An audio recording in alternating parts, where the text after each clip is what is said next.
We're just 10 days out from one of the most unpredictable title fights in UFC history. Dricus Du Plessis versus Khamzat Chimaev at UFC 319. The stakes are absolutely massive. The champ, riding an 11-fight win streak, is taking on the undefeated storm that is Khamzat Chimaev, finally getting his first title shot. With the fight closing in, there's been a ton of noise around both camps. Let's break down the key pieces. Khamzat has been grinding at the training lab, a gym notorious for pushing cardio and endurance to the limit. The reason? Because everyone knows the one crack in Khamzat's armor has been his gas tank. If that gets patched up, he becomes even scarier. On the flip side, Du Plessis is not pulling any punches, sending death threats in Chechen's direction, vowing to end him inside the octagon. Then we've got the fighters who've actually trained with these two. Those insights matter more than random media picks. Rainier de Ritter, who shared the mat with both, is backing Du Plessis. Caio Borralho, a guy who spent time with Khamzat, is also picking Du Plessis to win. Nassourdine Imavov,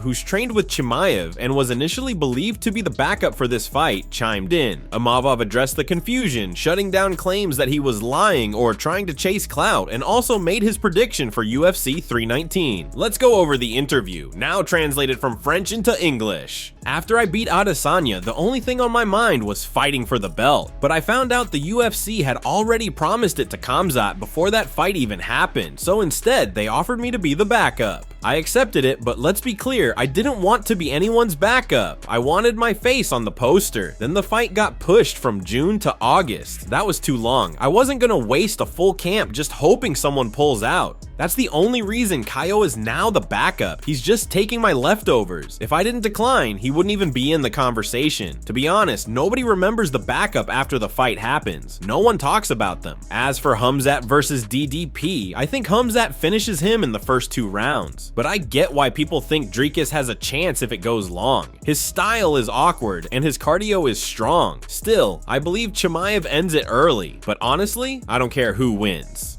Khamzat, DDP, doesn't matter. The only thing I care about is that belt.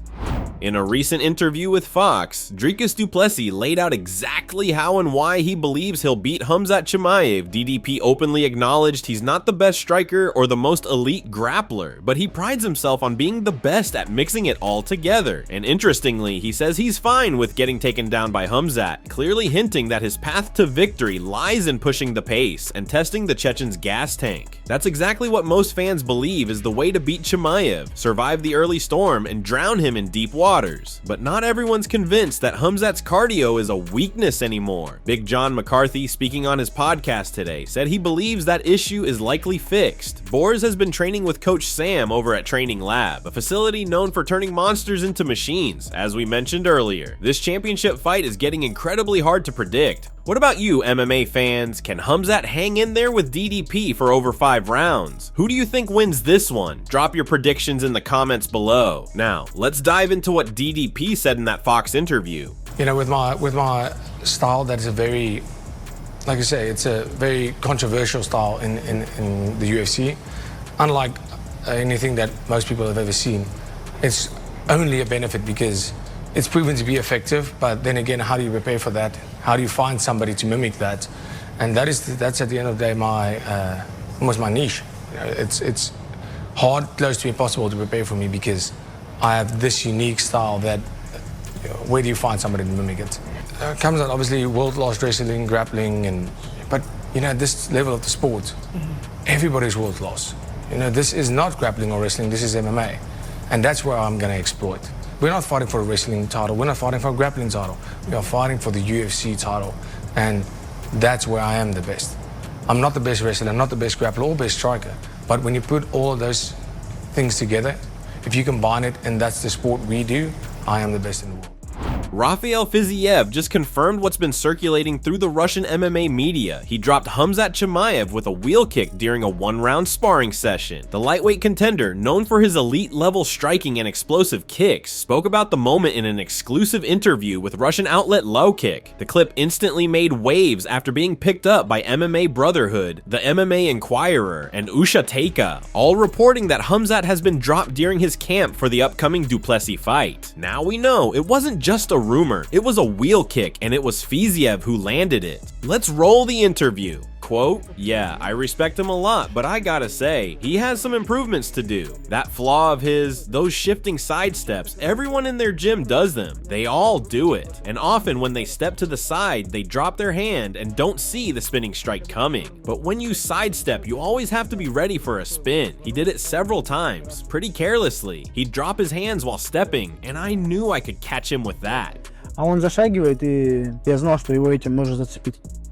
Following Khabib Nurmagomedov's recent comments about Islam Makhachev retiring in about a year and a half, MMA fans have been buzzing. If that timeline holds, we're looking at maybe 3 or 4 more fights left in Islam's career, at max. And that has people thinking legacy and big name fights. That's why more and more fans and analysts believe a super fight between Islam Makhachev and Ilia Topuria is becoming not just possible, but likely. El Matador just captured the lightweight title, and suddenly the stars are aligning. He's undefeated, he's polarizing, and he brings a whole new fan base to the table. Islam, on the other hand, has been dominant, but the clock is ticking. And if he's truly after legacy-defining fights before walking away, Topuria is exactly the kind of name that makes sense. Paul Felder echoed this exact thought during a recent episode of the Bisping podcast. He believes the Ilia fight is not that far away from us, especially now that Islam has a retirement timeline. It's not about rankings anymore, it's about cementing greatness before it's all said and done. If Islam wants to go out as the undisputed #1 pound-for-pound fighter and silence any doubts, Topuria is the guy standing in his way. I think now that Ilia went and knocked out Charles in the way that he did,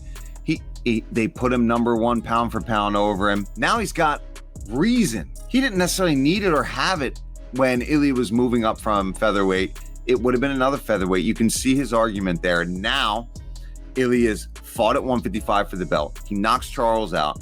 He's been mocking him. He's been making fun of him. Then they put him above him in the pound for pound rankings. And you're talking about a guy where that shit matters to these Dagestani guys. Being the best, being the ultimate professional through and through. That's what it is for them. So yeah, so I think even if he beats Jack, there's a world where then he goes right back down and fights for them. Because he's looking for legacy. How many more fights do you think Islam really sticks around for? He's going to be like Khabib. He's going to do his damn thing, and if he can do it almost flawlessly, because obviously he'd been finished one time, he'll be smart. I mean, he lives a pretty simple life. He's got that farm up there in Dagestan. That's it for today, fight fans. Don't forget to hit that subscribe button because no one else is doing what we're doing. We don't just follow headlines, we hunt stories, translate foreign interviews, and dig into places others don't even know exist. This is next level MMA content, and you're either in or you're catching up. See you in the next one.